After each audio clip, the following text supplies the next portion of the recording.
Hello so guys, ये देखो मेरी बुआ काजल लगा रही है। काजल रगवानी बन रही है।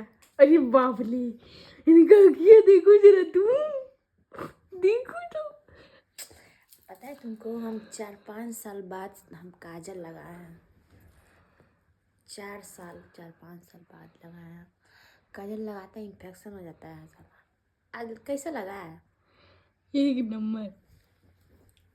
अरे भगवान, कहाँ गेलू इनके बाटी हो। हाई देखिए सो गाइस, बिल का चरी लगत है हो, बिल का जरा लगत है। चल जा दे, कोई बात नहीं क्यों, लेकिन सुबह अगर हमारा मुंह देखी तो पक्का डरा जाए। नहीं हमके ना बाय बाय। कि तो मम्मी पोताएला हमारे पोता गेला खाइसी से। इनकी मम्मी के आंख में काजल लगा है। इनकी आंखें मम्मी की, इनका आंखें मम्मी का। काजल बहुत छोटा है आंखें इनका। इनको देखो महारानी को टोपर लगा ली है। अरे तकिया फेंक दी। ये देखो अरे मैया, कैसे साफ हुई पूछ लेते हैं हम। चल, अगर सुबह क्यों देखी तो बड़ी हंसी। लइकन के ही सही लगेला काजल, छोटा लइकन के। चल दे दे। बाकी बहन पे सूट ना करेला ऐसन काजल, पता बाटे ना।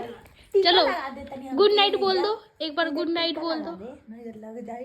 अरे बाप रे, एक बार गुड नाइट बोल दो अपने गाइस को। गुड नाइट, बाय, रखो।